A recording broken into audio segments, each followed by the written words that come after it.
Hi,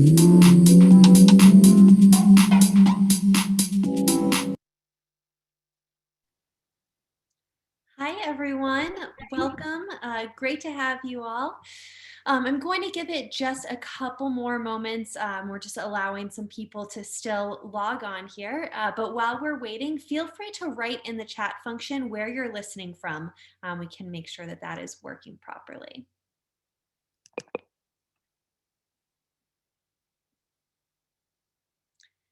Hi, Andres, listening from San Francisco. Welcome. Flint, Michigan, New Jersey, South Carolina, Mexico, Canada, Portugal, New York, Boston, Vienna, Toronto. I always love seeing where everyone's listening from. It's great. Montreal, Puerto Rico. Welcome. All right, everyone. Well, thank you so much for joining Hult's LinkedIn workshop today. During today's webinar, you'll hear from Matt Lenda and Lee Nichols, Hult's Career Development Advisors. And this session will last about 1 hour or so, but this will include time for questions. We will have a live Q&A, so feel free to input any questions that you have in the chat function. And that's just at the bottom of your Zoom screen. Now, you will receive a follow-up email with a recording of the session, as well as an outline of requirements to receive a LinkedIn guide and an in-depth LinkedIn profile review within the next few days. So you can expect that. Now, without further ado, I would love to hand this over to Matt and Lee, who are going to run our session today. Thanks so much. Oh, Brooke, thank you so much for that warm welcome and for the opportunity to be here. We're so thrilled to be able to present this session to all of you today and be able to get to know you a little bit more and furthermore, give you some tips on your LinkedIn. As many of you probably know, it's a very critical component when it comes to your job search. So Matt's and my intent today is that you not only learn a lot, and get to see some tips to perhaps make your own LinkedIn stronger, assuming you have one already, but also that we have some fun. So as Brooke mentioned, we will be spending some time at the end for a Q&A session for anything that comes up that you want to ask us more about. We're happy to elaborate, but throughout the session, please, if you have a clarifying question or there's anything that you want to add, feel free to put that in the chat and we're happy to address it. So happy to just move on to the next slide, Matt. Perfect. Yep. Sorry. Here we go. go. No worries. No worries at all. So just to give our formal introduction. So as Brooke mentioned, my name is Lee Nicholas. I am on the Boston campus at Hult, and this is my 6th academic year here at Hult advising students. I began my own career in the advertising industry in Boston, where I spent about 9 years at a variety of different firms until I moved into a recruiter position. I focused specifically on recruiting creative and marketing folks. And it was during that job that I recognized I had a real passion in wanting to help people along the process of their job search. So I decided to continue my education and I enrolled in the internationally acclaimed Coaches Training Institute. And in 2015, I received my credentials to be a professional coach. And I have been advising and coaching people on their career strategies ever since. And I've been fortunate to be at Hult since January 2016, work with, I think, every single one of the programs except for the BBAs at this point, and have absolutely loved my time here. Love working with the students. It is such an honor to be a part of their journey and help them get those job outcomes that they desire. And so I want to just hand it over to my amazing colleague, Matt, who is also joining me in today's presentation to give you a little intro on him. Thank you, Lee. Good evening, I guess good morning, good night, wherever everyone's coming from. It's great to meet you all. My name is Matthew Lenda. This is my 3rd academic year working at Hult as a career development advisor. I started my career in human resources, much like Lee, and I got, a lot of the typical HR experience that, what we think of HR, getting a good generalist, kind of education on how we can bring on talent into an organization. And then I decided I want to do my own career pivot. And so I actually did an interesting reversal HR role where I started working for Northeastern University and here in Boston, Massachusetts as a faculty member teaching career management courses to graduate level technical engineering students. So it was, through that time that I also achieved my master's degree where I focused on global student mobility. So actually the method and learning how to help international students, but as well bringing in that career management piece and really, again, like as Lee was saying, finding that passion and fueling my own passions to really help students. So this has been an absolute amazing journey. I've been working with mostly MIB students, the Masters of International Business, as well as business analytics students. So, you know, taking my technical recruiting background, coming into teaching at Northeastern, and now I'm here at Hult advising our amazing program. So I'm excited to be here tonight, and I can't wait for all of you to hopefully learn something new and have some fun at the same time. Lee? All right, great, Matt. Thank you so much. So let's dive in. If you guys all want to get out your phones, or you can also, of course, just go to your browser, but we want to go to menti.com. So this QR code will take you right there. And once you're there, the code that you want to enter in is 9029536. We'll just give it a minute or so for everybody to get there.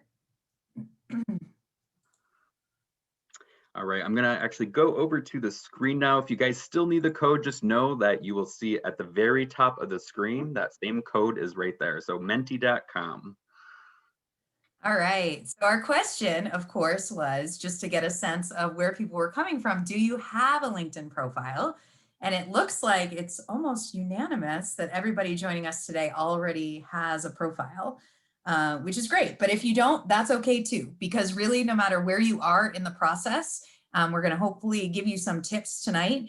And the whole idea of the LinkedIn profile is, remember, it's an evolution. So you can always add to it. You can always modify it. So much like your own story and what you're doing with your education or with your profession, this is something that you can always be adding to. So thank you so much for those who are participating. It looks like there are quite a few who has one. So let's move on and dive in, Matt.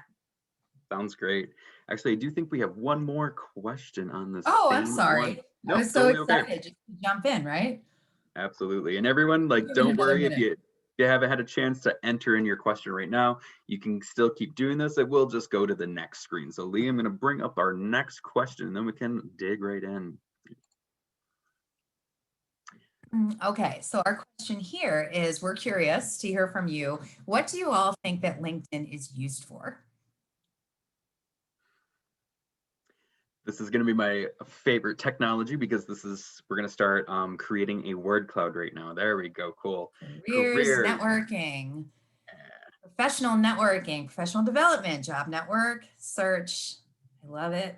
All great answers. Network, that seems to be a theme. We love that. We love seeing that. Finding a job, absolutely. Presenting yourself, recruiters, information, that's great. Research component for sure.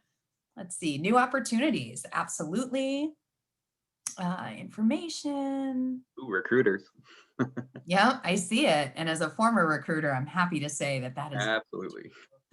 what we can see so far. Networking is really predominantly what you all are adding here, which is excellent, because so often we find in careers, people can underutilize actually LinkedIn and not recognize how many opportunities there actually are to network. And one of the things that we're always talking to our students about is really networking is the way to the best employment. It's through word of mouth, it's through referrals. So the more that you understand how to optimize the platform and how to best create your own profile, the better chance you're going to have to be able to network effectively and therefore get results. So thank you so much for everybody who has participated in this. We're seeing some great answers. Absolutely. And I think we're ready to dive on in. Perfect. All right. So as everyone said, this is exactly what LinkedIn is used. LinkedIn is the world's largest professional network on the internet. You can use LinkedIn to find the right job or internship, connect and strengthen professional relationships, and learn the skills you need to succeed in and advance your career. You can access LinkedIn from a desktop, the mobile app. I'm going to go through a little bit of these different areas, what you can use them for. And it is quite interesting, and just the breadth of applications that they do have. A complete LinkedIn profile can help you connect with opportunities by showcasing your unique professional story through experiences, skills, and education. You can also use LinkedIn to organize offline events, join groups, write articles, post photos, videos, and more. So yes, there's that social aspect, but it's that professional platform that really gets you noticed by those recruiters. So if I can break down LinkedIn a little bit, LinkedIn is actually broken out into 4 different platforms. Okay, so we are going to, throughout your career, or excuse me, throughout your journey at Hult, you will mostly be focused on the career side, right? You are a job seeker. We're going to help you build the profile. But as you know too, there are 3 other platforms that that LinkedIn is mainly used for. So that's business, growing your own personal network, or even as a business owner, being able to find some great talent, as well as there's a sales platform. So really excelling how to find leads and accounts in your target market. But then the final piece, which is why Lee and I are so adamant and passionate about using LinkedIn, is there's the talent side of it, the hiring platform for recruiters. So when recruiters are uploading these jobs onto LinkedIn, they're putting very specific pieces in there. Lee and I and the rest of the career development team really know how to unlock what they're doing, because at some point we have definitely used that recruiter platform ourselves. So teaching you what they're looking for and how they do that search is really going to help build out your profile. And we're going to show you some of these little tips and tricks throughout this presentation today. So if we go on, this is again looking at the LinkedIn app. If you don't have the LinkedIn app already, I highly recommend to download it. I like to tell my students that you have no excuse for looking someone up before an interview, because you have your phone right in your hand. And typically, especially when we were going in person for those in-person interviews, you could as whoever would help you get to where you needed to go, they'll give you a list of people that you can look at, right? Well, thankfully, you have the LinkedIn app on your phone and you can look those people up right away. As well, it accounts for more than 50% of the traffic, okay? So a lot of people are using this. If you, again, not using it, I highly recommend that you do it, because there's really great uses on there. And there's actually some hacks that are only on the app instead of, say, the mobile, or excuse me, the desktop version. So, and we'll get into that too. We got a couple hacks for you for there as well too. I don't know if you've known, but there are other apps inside of LinkedIn as well. So, looking for the job search app, the Pulse app, there isn't actually a recruiter app. So those poor recruiters that are at home working late at night, they are still posting those jobs. And as well too, Sales Navigator and SlideShare. If you're not familiar with SlideShare, this is a piece of personal branding that we like to say is, as you are showcasing and presenting yourself as an industry expert, you can share your thought leadership. And in this piece right here, sharing your materials on how to, again, brand you as that industry expert. All right, so today we're going to go over what these sections look like. And so obviously, these are the sections that we're going to be starting with. So starting with your intro and what that looks like, and then going into your background. So work experience, education, volunteer experience, your skills, and why you should have 50 skills on your profile. What does that mean? Are these tags your profile? Remember, LinkedIn is still an algorithmic program. So every time you're putting something in here with keywords, this is going to change how you were found by recruiters. Next, looking at the accomplishments section. For those of you that may be very far into your career, or maybe you're brand new to your career, you have lots of opportunities to add and highlight, again, your accomplishments that you've done either throughout your career or starting to think about what to add once you do get those accomplishments. So, looking at publications and certifications, again, these are all searchable pieces that our recruiters are looking for once they're on your profile, but as well as carrying out specific searches on you. Next, requesting a recommendation. Those of you that have, a current profile, some of you may have recommendations on there. This is, for me, probably the best feature of LinkedIn, because you can have your former or even current colleagues write something about you that is showcasing that talks about your work ethic, your teamwork, all of these things. That's like the human side of this. So I can see all of your accomplishments throughout your profile, but then if I see a recommendation from, say, a former, manager, that means so much in that job search area, okay? And finally, you can actually add your profile in another language. So if you do speak another language beside English, we highly recommend that you do put your profile in your other languages, mainly because that's a great networking opportunity. If you happen to come across a recruiter that also speaks your native language, shoot, they can click on your profile and then they can see your entire profile completely in in that first language, right? So this is really important, but it's a really good networking and marketing skill as you start to brand yourself, which we'll talk about a little bit more. All right, so let's begin looking at these pieces here. So the first piece we want to talk about is the profile picture. So I've gone through and I've actually dissected my own profile for you guys today. Looking at the profile photo is the most important piece of your profile, right? It's showcasing that first intro to who you are.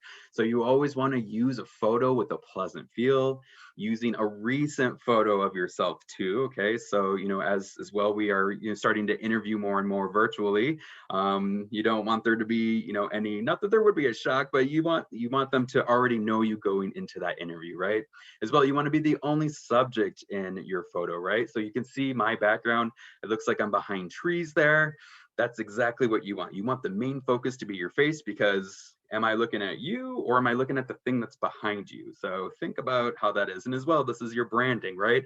That is branding you as that specific way. You're very detailed oriented. Next, your face should be in focus. That makes sense. Wear appropriate attire for your industry. And we will really get into what that means once you get to Hult. But as well, if you're working, for me, I work with a lot of technical companies and techs, kind of students. They probably wouldn't wear what I wear as I work in academia, correct? They are a little more, low key and kind of easygoing, right? So again, play to what your industry attire typically would be. Then finally, keep your head straight and upright. So you don't want a selfie, you don't want, any awkward kind of pose. As well too, you'll notice that there is, once you do upload it, there are different ways that you can crop and filter and adjust the photo. So you can see I have a full picture here that is my headshot, but again, I'm being focused right on my face, okay? Fun fact, 14%, adding a profile photo could result in 14 times more views than someone without. And honestly, coming from even a recruiter background, if you didn't have a photo, I probably wouldn't click on your profile, okay? That's so true. So Lee, true. like there's so many candidates out there that have that completed profile. Why wouldn't I go with a completed profile versus someone that didn't, okay? So things to think about. Now, moving on, we're going to now look at what a background photo is. So if you notice at the very top of your profile, you have this option that you can actually upload a photo. This is a fantastic branding opportunity for you. So if you are maybe moving and you want to go into a new market, maybe you put a skyline of that intended market. Right here, this is Boston. So I live and work in Boston. This is what my current, actually, this is not my current one, but still, like if I wanted to find a new job in Boston, a recruiter could maybe think, oh, Matt has a Boston background. He's probably looking for a job in Boston. Make sure that the photo is appropriate and helps complement your brand, okay? As long as it's a professional photo, I think that's really fine. Otherwise, think of like the industry. If you're going into consumer goods or you're targeting a company that has to do with, say, manufacturing, put something manufacturing on there. As long as it's professional, that's the piece that you really want to focus on, is it being professional and it's branding you again for the specific field and industry you want to go into, okay? There we go. Also, if you need an idea or are looking for trying to find a great website for these background photos, this QR code here, if you want to pull up your phone again, you can scan this. This is going to take you to unsplash.com. This is a really fantastic professional photo website that's copyright free, so you won't have to worry about copyright infringement, but as well, it's very well branded for being very professional and has hundreds of millions of photos on there. Okay, so any kind of keyword that you can think of that again describes your industry or role that you're planning to go into, you can really try and find a really great photo that again is starting to brand you for that. Oh, yep, perfect. There we go. Next, we're going to go into what is called our headline. So it is this guy right here, your headline. So again, looking at the headline, this is a short sentence or keywords series that is going to again brand you as that industry expert, right? So a great example for a student maybe with no work experience would be graduate student studying international business with a passion for product development and consumer goods. So you can see I'm hitting on the three main things. Like, yes, I may not have a lot of experience, but I am passionate about product development and I really want to work in consumer goods. So again, we're getting those keywords all around, and that's what's bringing you onto their profile. Obviously, this can be changed for many different functions and industries, okay? So it could be your current job title, but as well, what is your mission? Who are you? I've also got some other additional examples here so that we could look at. So you can see on my specific headline, I have keywords, and then I have like the bars in between, right? So I'm putting keywords on here. You could also do that sentence form that I just said before, or even do a combination of both. So, you know, so you see Katerina up here, international business graduate student with a passion for operations in tech, luxury goods, and healthcare industry. So Katerina is very, very broad at the same time. It doesn't have to be very specific quite yet, but as you are working with us as your career development advisors, we can really help hone in what that specifically looks like for you, and get that eventually very targeted. Okay, perfect. All right, Lee, I am going to pass that back over to you, and we're going to move on to our next sections. And I love it. with Well, the new Matt, Mentimeter. thank you so much. There was such great information there. So we're going to move on and transition at this point and start talking about the summary section. But why don't you all get out your phones again, or feel free to go to your browser and go to menti.com. And you can see there the code, so 9029536. So yes, what information should be included in your LinkedIn summary? Okay, experience, education, career passions, accomplishments. Okay. I'm just saying, people aren't falling for my trick, Lee. No, we got one. We got one for each. Okay. All right. Wow, you guys are on the ball. All right. Excellent. So yes, the reason that, so it's true. You absolutely, there are a number of components that you could certainly add to your LinkedIn summary, and we'll go into more detail on that in just a minute. The reason that we wanted to highlight the age and marital status is just to say that those are things that here would not be appropriate for people to put into their LinkedIn profile. Hiring managers don't need to know that information. In fact, in some cases, depending on the state, it's actually not even legal to ask that information. So that would be something that you wouldn't want to include in your summary. And we know that, you know, some people would think that that would be something that to add, but we want to avoid that. But experience, career passions, education, accomplishments, these are all things that would absolutely be appropriate in adding to your summary. So let's dive in a little bit deeper into that summary section. Okay, so the summary section. So Matt just gave a lot of really great information in regards to kind of that first part of that. And as I mentioned to you all in my introduction, I of course used to be a recruiter, so I'm very familiar with how to look for candidates when I'm looking on a LinkedIn page. And what recruiters will do is they'll look very quickly at three main things to figure out if they are interested in learning more about you. And those things are the picture, as Matt talked about, having that pleasant feel. They also look at that headline, so those relevant keywords whenever possible. And then finally, that summary section. So while everything is important in your LinkedIn, you want to think that those three components are what you're really looking to reel in a hiring manager to be interested in you enough to continue reading your LinkedIn, which ultimately is your goal. So when it comes to the summary section, this is this is almost the online version of if you are in an interview or at a networking event and somebody asked you the question, tell me about yourself. Has anyone been asked that? I see Matt nodding. I know I have. It's actually the most common interview question. So my guess is that probably all of you at some point have been asked that question. And I know for myself, when I'm asked that question, it can feel really overwhelming, right? Because here's the thing. All of us have a million different experiences and have so many things that we could share. And the key is when you think about your job search, you have to be really clear on who is my audience and what do I want them to know about me. So rather than tell my entire life story, what are the most relevant pieces of my past, my passions, my education, my professional experience that I want to showcase to these people? And that really should be the ingredients of your summary section. What you can see here is this slide. What we do with our students is we help them work within frameworks because we find that that can be much more helpful in regards to just kind of trying to write from scratch and having no real structure. So a very good one that we use is present, past, and future. So that's something we'll give you an example in just a minute, but that's a framework that you can operate from, that no matter where you are in your career, whether you're just out of your undergrad and starting your first master, or maybe you have 20 years experience and you're coming to get your EMBA, this is a framework that you can utilize. So present, this is what I'm doing now. Past, here's the relevant things that I did before. And future, when I graduate, or next month, this is what I'm looking to do. So it's a way to structure your information.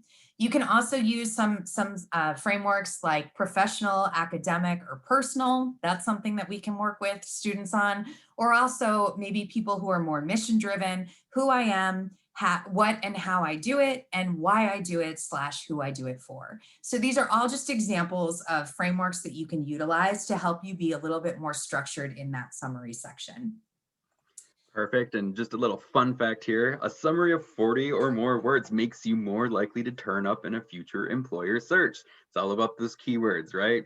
Just needed to add that, Lee. Absolutely. No, I'm so glad you did. And the other piece, Matt, I wanted to mention, because you had brought up earlier when you were talking about the recommendation piece on LinkedIn, is it's kind of that human component. And so really your section is a similar idea, right? So you are able to show an employer more about who you are as you're talking about your summary. You can speak to it. Many students that we work with actually write stories to showcase kind of not only their experience, but also their passions and what they're interested in. So this is a way that you can be creative and give a hiring manager a little bit more insight into who you are versus just bullets on a resume.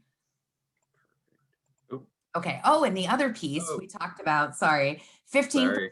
You have 15 times more likely somebody to look at your profile if you have an industry listed. So again, Matt and I have both talked about this, but ideally you want to be targeted when it comes to the things that you are searching for in terms of jobs, whether it be after graduation or wherever you are in your career, and having that industry highlighted on your resume, on your LinkedIn is going to make you that much more targeted, and you'll get 15% more views.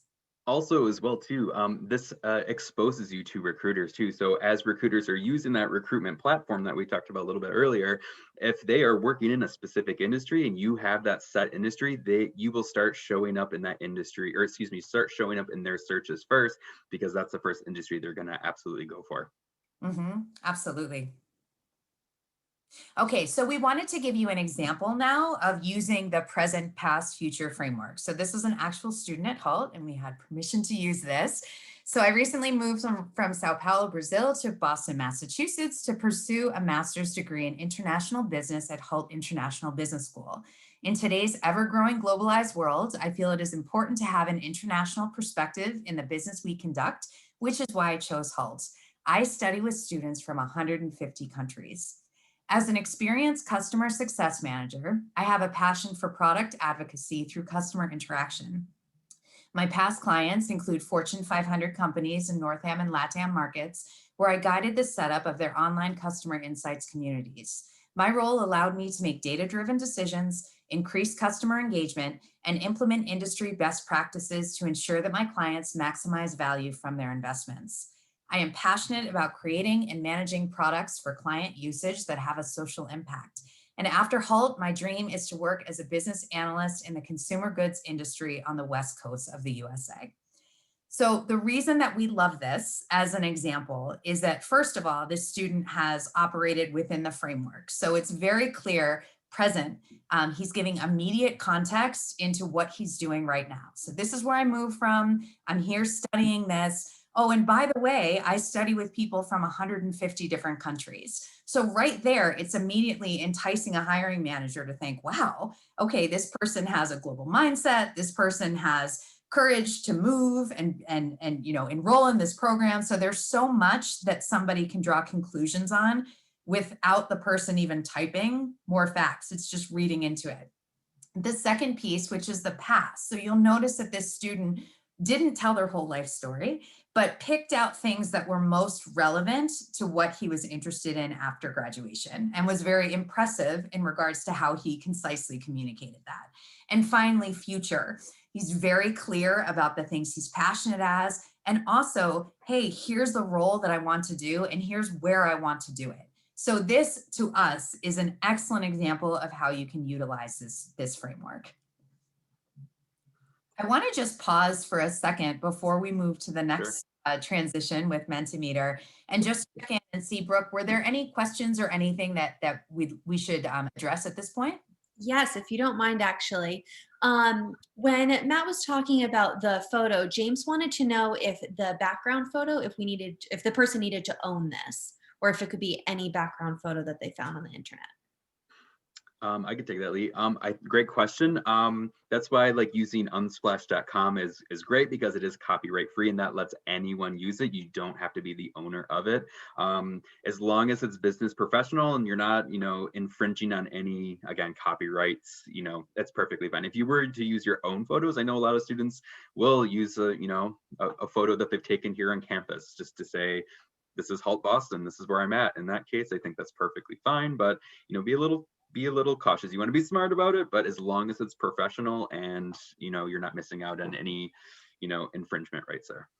Yeah, absolutely. And you can also even just do a quick Google search to say free royalty free stock images as an example, and there are a number of different sites that you can come up and be able to utilize those photos. Great. Matt, if you could include that in the chat, that would be wonderful. If you don't mind, Lee, I just have 2 other questions that we'll address, and then the rest we can open up to the Q&A Sure. at the end. Andre would like to know, is it advisable to update our profile even if we're not looking for a job? What a good question, Andre. I would say yes, absolutely. And here's why. It's your online brand. It's your online representation. So even if you're not looking for a job, first of all, you never know when your situation might change. I know I personally have been in that situation where maybe I wasn't looking for a job, and then for whatever reason, my situation changed. And you don't want to then be scrambling to try to get all of your things in order. But also, the way we network here often is by doing it proactively and not necessarily when we're looking for a job. So for instance, and Matt, I'm sure you can speak to this as well, but there are plenty of people within my own network with whom I continue to stay in touch with, even though I'm certainly not looking for a job right now. And it's good that I have my profile updated just so they understand kind of what I'm up to and I'm staying relevant. Perfect. Thank you. I do have one more here, and again, then I'll let you continue with your presentation. Jill would like to know, does it limit your options if you state in your summary exactly where you want to work or what industry you want to work in? Yeah, I don't mind taking this, Matt, and then if you have anything extra. So Jill, thank you. That's a great question. And I would say, yes, that is a risk. I would say it's kind of where you are within the job search. My personal opinion is, let's say that you were to start a master's program and early in the year, let's say your target company was Google. If you were to say that, there is possibility, of course, that you would be limiting yourself from maybe another opportunity. And we've seen this often. Sometimes students have an idea of where they want to work, and then through networking and just their natural evolution within the year at Hult, they actually wind up becoming familiar with a company that may be smaller to medium sized that they didn't even know about. And so you want to be careful, I would say, with doing that too specifically. Matt, would you agree?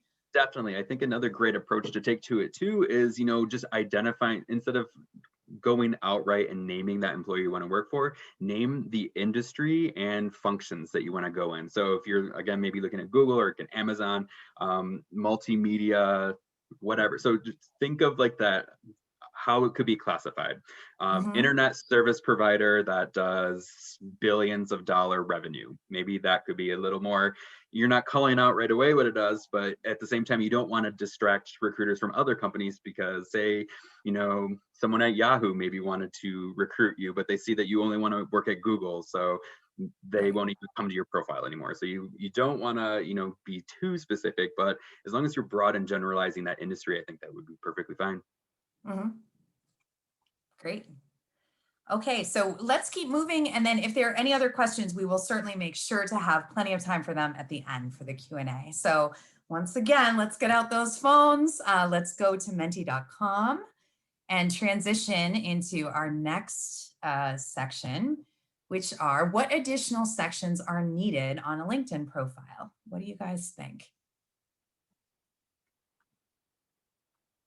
There are no right or wrong answers. There Just are want to see none. what people are thinking. Okay, so I'm seeing quite a few it looks pretty even here. Okay, so recommendations, accomplishments, interests, experience, education. Okay, skills and endorsements, that seems to be pretty big. Yeah. Get all 50. Absolutely. Okay. So yeah, let's dive in here and continue with this conversation on the additional sections on LinkedIn. So let's talk about the experience section. So as I mentioned, obviously, if you are looking at the LinkedIn page, you've got, the profile picture, you've got the headline, and you've got the summary section, as we've talked about. And the next, of course, is your experience section. This is very important that you fill out, of course, because you want to give employers a sense of the professional experience you've had. But a few tips on this. This should not be identical to your resume.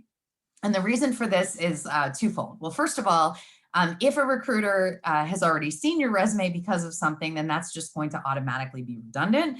And secondly, if they haven't seen your resume, but they're looking at your LinkedIn, the first thing they'll probably ask you for when they make contact is your resume. So you don't want to make it seem as though you haven't given this a lot of thought and they're reading the exact redundant content.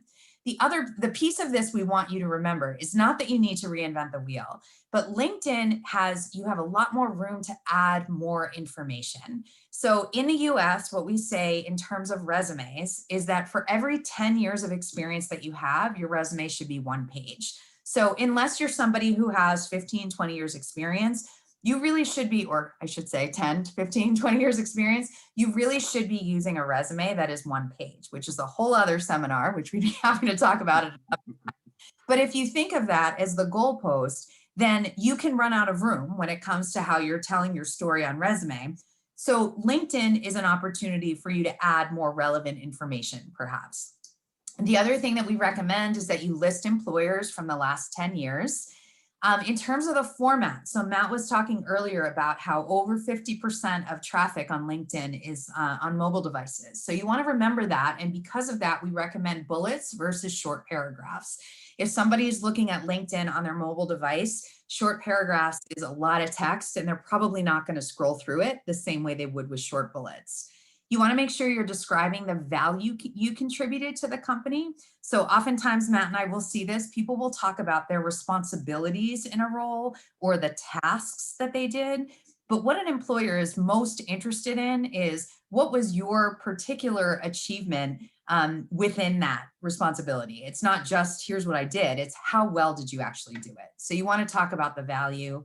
You also want to list 1 or 2 of your accomplishments that make you most proud. Remember that so much of what goes into your LinkedIn profile is ideally enticing interest in you that then you could elaborate on when you get to an interview.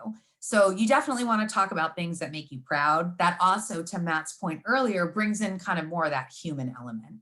And finally, what else would you like to include that you couldn't fit in your resume? So what I was speaking about earlier. So I think we have a fun fact here too, if I'm not. Let's try. Maybe not. No, we don't. It's, I think, the next one. Just keeping you all on your toes. Okay, so now we're going to talk about the education section as well. So this is obviously also very important to have. You want to make sure that you're listing your bachelor and your master's degrees. You don't need to add your high school education. So this is important to know, especially if you are, in a master program. It's certainly implied that you already have a high school diploma. So you certainly don't need to add that. Although we do recommend including schools that you attended during semesters abroad, because that's something that is always going to be impressive to an employer in terms of that global mindset or that type of travel. You want to make sure that you're adding clubs and extracurricular activities. It shows your involvement. within the school that you're attending. And it also potentially could help you with relevance. For instance, if you're targeting a marketing role and you're the vice president of the marketing club, not only is it showing that you're active on campus and that you're, a leader in terms of that character, but it's also giving you relevant skills. Here's the fun fact. Here's the fun fact.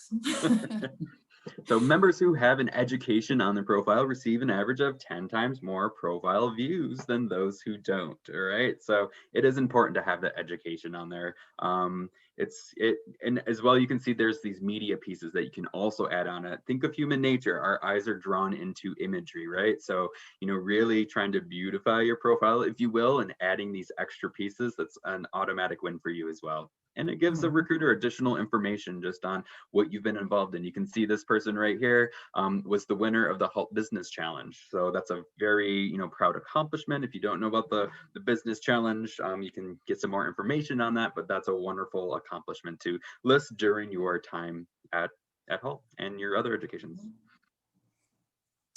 Great. So the last piece that I wanted to bring up in regards to sections on LinkedIn is volunteer experience. So this is really important. I often work with students who maybe right out of their bachelor degree, and they come to me and they say, I don't have anything to populate my LinkedIn because I don't have any professional experience. So it's really important that you all understand that oftentimes, and I'll go into some stats in a second here, recruiters and hiring managers can look at volunteer experience as just as important as your professional experience. So as it says right here, 42% of professionals surveyed stated that when they're evaluating candidates, they consider volunteer work equally as valuable as paid work experience. So don't underestimate your experience that you've had with volunteer work. Additionally, 20% of hiring managers surveyed have made a hiring decision based on a candidate's volunteer work experience.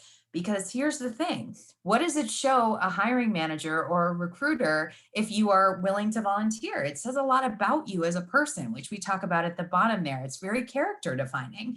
So it shows that you're somebody who's willing to be about a mission or something that's greater than yourself. And that in itself shows what kind of person you are, which ultimately will translate to what kind of employee you want to be. And also, it's a good way to complement that full-time paid experience that you have. So definitely don't underestimate that volunteer experience. It's also a really great thing, again, as Matt was talking about, that human piece, things that you could ultimately be talking about on an interview. So great. So at this point, I'm going to pass it on over to Matt, who's going to bring us home here with a wrap up of what we're talking about.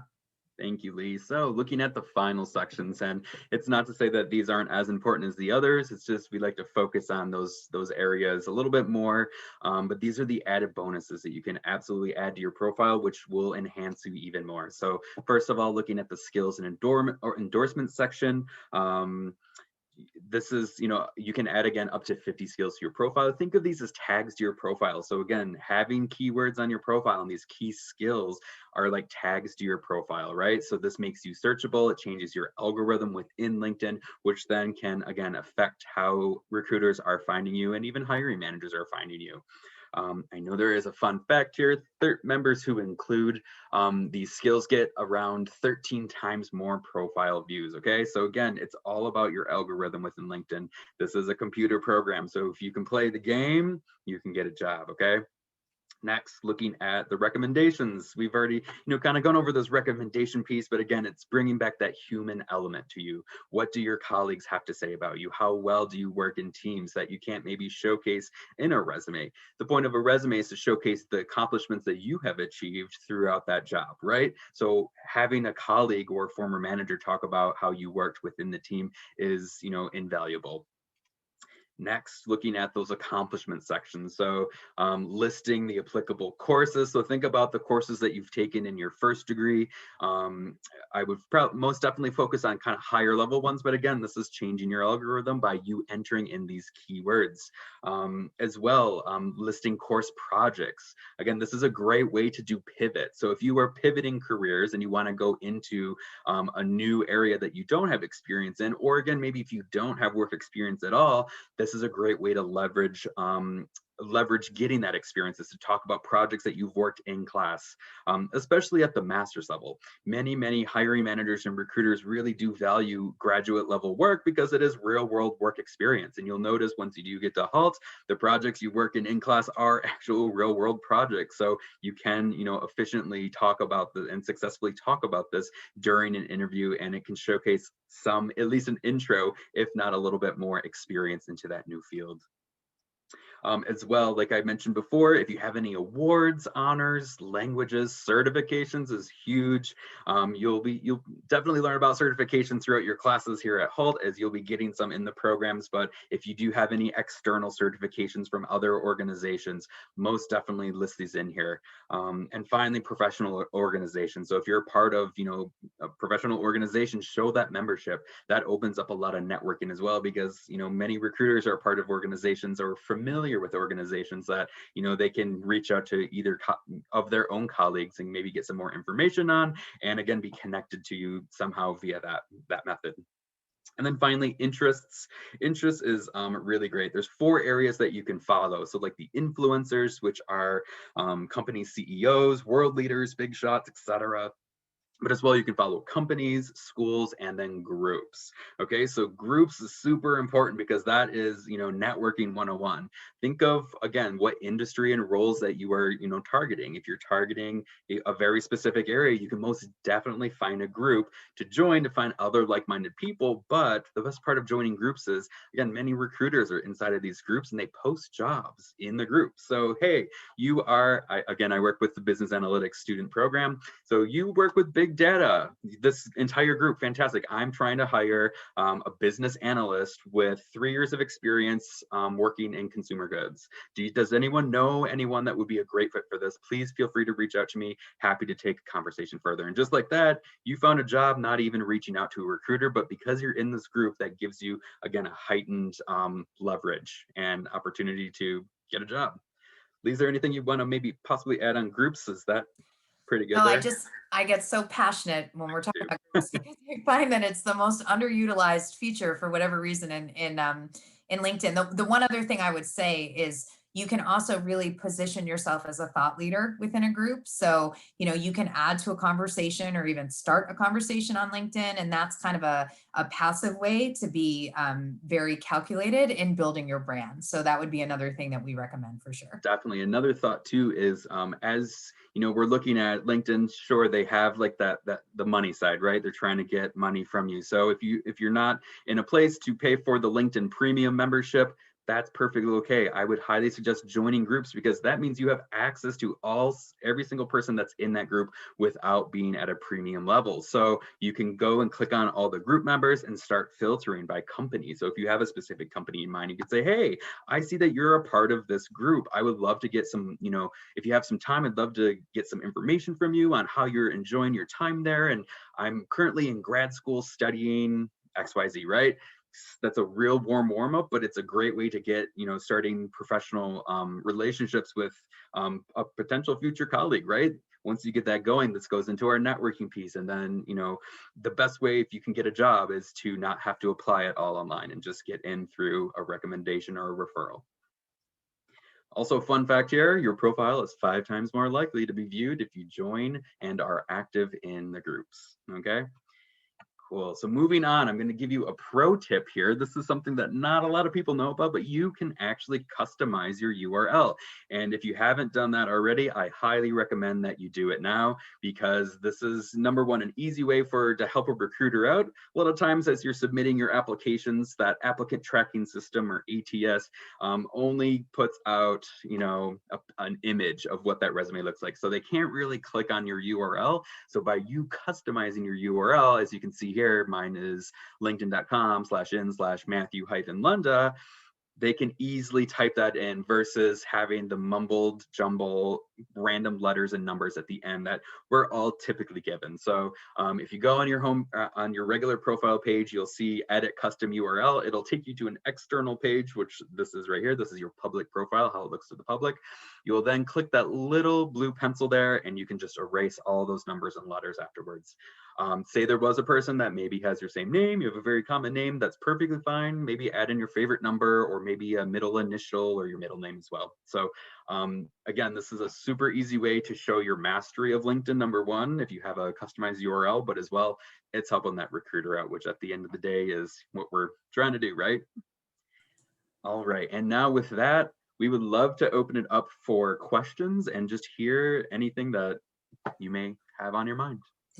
Wonderful. Thank you both so much. That was fantastic. I'm sure everyone took a lot away from that. We did have a number of questions come in through the chat function and the Q&A box. But again, to our audience, if you have any questions still, please feel free to input them into that chat function. Okay, Matt, I will give this question to you. So Alejandra would like to know, in the industry section of LinkedIn, is it the industry of the job that they're currently in or in the industry that they would like to work in? Great question. Yes. So typically how our profiles are built, like it does automatically go towards the industry that we're currently in. Though if you are pivoting and going into a new industry, you can click and select that new industry. I will say you can only choose one industry at a time. So if you're targeting a few different industries, you may have to just change that, I'd say every week or every couple weeks. I would like to draw people in to say we can give you more info on what that looks like, and a really cool tool that LinkedIn has that showcases kind of analytics metric of how well your profile is doing and not doing. But come to your first week at Hult and we'll show you what that looks like.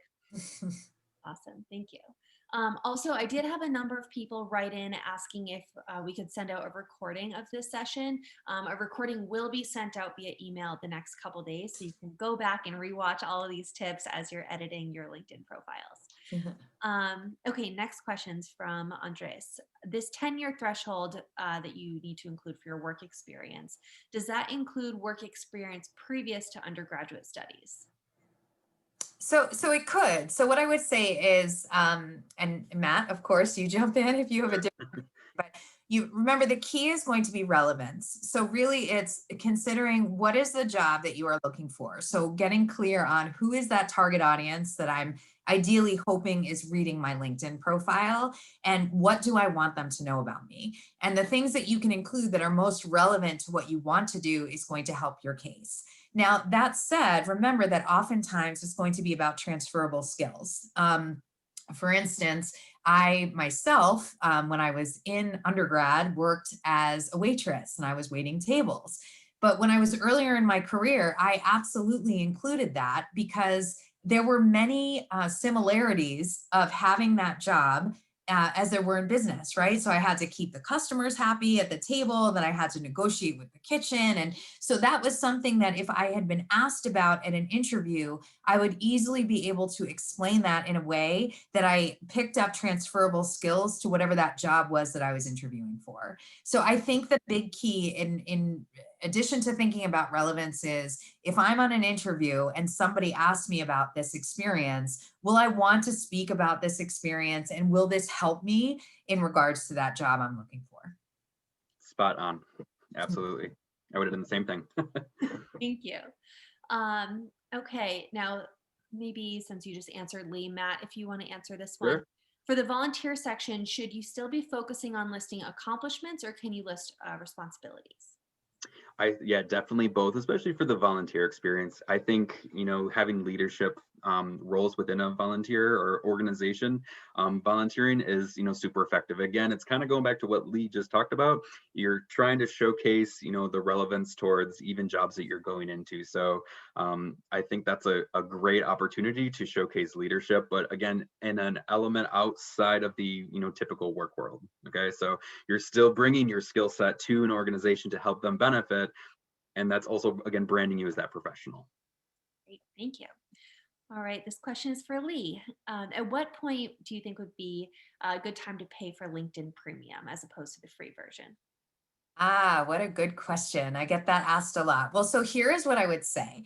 I am all for, if you want to pay for LinkedIn Premium, it's a great service, but I will say there's actually quite a few things that you can do before you have to pay. So Matt's point in joining groups and being able to contact people that way through joining groups and filtering through companies that you're interested in, that is a really great kind of workaround and hack before you have to pay for it. So what I always say to people when they ask me this question is, make sure you've really utilized all of the features within the general LinkedIn, I would say, before you spring for that premium service. That said, there is a trial period.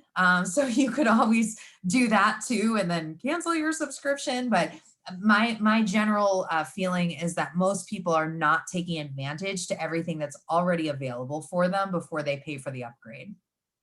Also, too, if I could add a little bit more to Yeah. it too, and I just lost my thought, I think, about it too. What was I going to say? Oh yeah, being a student as well, having your .edu email address. A lot of times LinkedIn will run a student promotion. So if you use you can link your student address to your actual account that has your normal email address on it, and they will, because they see that you are a current student and you're using that .edu, they will give you sometimes 3 months free of LinkedIn Premium. So if that's the case, and again, when those campaigns come out, I would be strategic about, even using that. So get through your, first few semesters at Hult with your career advisor, so we can get you up to a certain spot. So then when you are starting to job search, you then have that 3 months of free premium and you're good to go.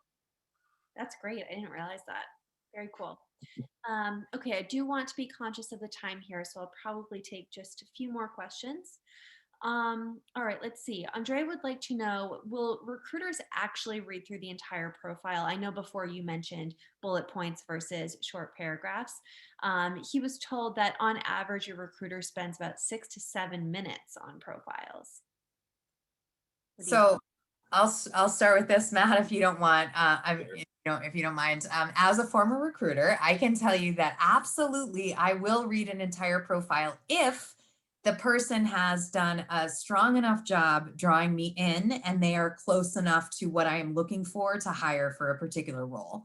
So this is why it really goes back to what we were saying at the beginning and the importance of the keywords in your headline, a strong summary section. My job as a hiring manager, my job as a recruiter is I'm working for a hiring manager, right? So my customer essentially is the hiring manager, and I want to keep that person happy within my firm.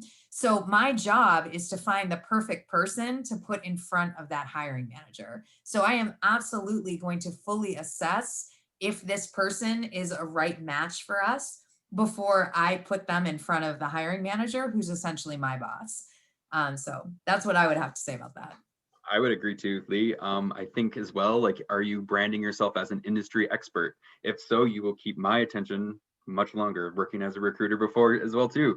That's, if your profile's unfinished, you have one single line for your summary and maybe 5 skills, I can cruise through your profile in 30 seconds and move on to the next person. If I see, again, going through, your background photo, what your actual photo looks like, the headline, summary, all the pieces, if it's completely filled out, and this is, again, going back to that algorithm piece, if you really do fit this, I will spend time on it. But, otherwise, if it's, short and quick, I'm going to be just as short and quick on your profile. Thank you. Now, earlier, I know that Jill had asked about, are you pigeonholing yourself if you list a specific company that you want to work for? And you said that we should keep it broad. Do you think that you pigeonhole yourself as well if you showcase a specific area you want to work, like geographically speaking? If you want to get a job in Europe or if you want to get a job on the East Coast versus West Coast of the US, does that matter? Should you leave that out? My feeling is, so it potentially could pigeonhole you, sure, but I think if you're really clear on it, then it's worth doing. I mean, I don't know if you remember, but the summary that we used as an example talked about looking for a business analyst role on the West Coast of the US. And that student was very clear. He had some, personal reasons that were bringing him to the West Coast. Equally, if you know that you're going to Europe to maybe, return home, or if there's something, then I think that that's fine. That would be my thought. Matt, I don't know what you think there. Exactly that. I would also add to it to say, think of the market awareness for the demand of your job. So you could be pigeonholing yourself, say, if you were not in an industry leading area for, a specific role you're looking at. It's not saying you couldn't find the job in that specific area, but you have to kind of be flexible with the market too, go where the jobs are. That can also bring up, different pay structure. So really coming down to market awareness, and we have an entire presentation on how to really, get specific on your market awareness and looking at that. It really comes down to your research. research. So if you know that you want to stay in a certain area, great. What are the flourishing industries and roles in that area? And that should be your focus. Great, thank you. If you guys have time, we do have two more quick questions that I think are great, and we can end it on that note. Maria would like to know, Lee, I'll give this to you. Could you give an example of how to describe an experience that's on both LinkedIn and your resume? It's the same experience, but obviously you had mentioned earlier that they do need to be different. Oh, so give an example for that? Sure. So good question. So, on your resume, you may talk about an achievement that you had, which was increasing brand awareness through social media, at an organization that you were working at. Whereas on LinkedIn, you might be able to elaborate more on that bullet, to be talking more about what platforms on social media did you use, even including the percentage potentially of increase of brand awareness that happened because of the actual work that you were doing through the social media platform. So I look at it more as kind of an elaboration potentially of maybe something that you have more concisely written on your resume. But in addition to that, we talked about LinkedIn could be an area where you include other things that aren't necessarily on your resume. So for instance, maybe you have a hobby. We've worked with students who, have been triathletes as an example. And so maybe they haven't talked so much about that on their resume, but if they feel like the characteristics that help them be a triathlete really translate to what type of employee they might be, that could be something that they include in their LinkedIn summary as a way to bring somebody into who they are with a little bit of personal information, but also to show how they are as an employer. Also, if I could even add to that a little bit too, think of a resume too as being, specific to a job that you're applying to. So we do really want to focus in on that job description and try and pull, a lot of things that are relevant to that job description to your resume. Whereas LinkedIn is everything, so you can really list out, a lot more of the skills and, even tasks that you do on a daily basis that may not be relevant to a job that you're applying to, but you've still done it, so it should still be showing up, and that's why your LinkedIn can be that longer piece, whereas the resume is more tailored. Perfect, that's helpful, thank you. And the last question here, and then we will close out, I will give to Matt. Any specific things that we should try to avoid posting or sharing on LinkedIn, in your opinion? Great question. Yes, absolutely. You just remember, you want to keep this professional. This is a professional platform. You were looking at your future boss on here, right? Or your future colleague. So if you wouldn't want someone, in a hiring manner to not see something, that should be a key indicator not to be posting it on there. Again, you just want to keep it business professional. This is a social media platform, but it's a business social media platform. So if you wouldn't say it, and as we like to say here, if you wouldn't say it in front of your grandmother, you probably shouldn't be saying it at all. Okay, Lee, is there anything else you could add to that? No, I think you just hit it perfectly, Matt. Thank you. Great. Okay. Well, thank you guys so much for answering all those questions. Thank you for your presentation. I think that was really helpful, super interesting, and I'm sure everyone's excited to go update our LinkedIn profiles now. But thank you to all of our attendees for joining as well. If you're interested in learning more about Hult's postgraduate programs, I'm going to provide the email address. You can just shoot me an email over there and I will connect you with the Director of Enrollment for your region. And once again, a follow-up email with the recording of the session and all the requirements to qualify for the LinkedIn guide, as well as the in-depth LinkedIn profile review, will be sent to you in the next couple days. But thank you again, everyone, for joining, and I hope you all have a great night. Thank you, everybody. Thank you. Bye, everyone.